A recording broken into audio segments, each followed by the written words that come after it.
বানর আর সিংহের কাহিনী।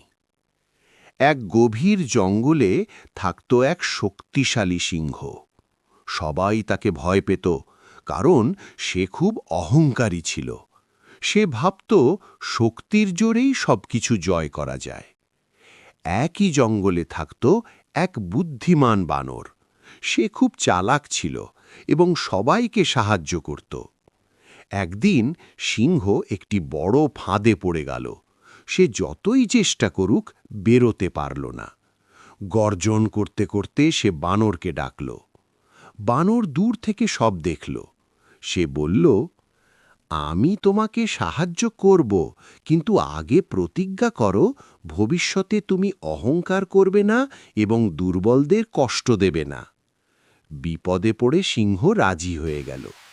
তখন বানর তার বুদ্ধি ব্যবহার করে লতাগুল্ম আর ডাল দিয়ে ফাঁদটা ঢিলা করে দিল। কিছুক্ষণ পর সিংহ মুক্ত হল।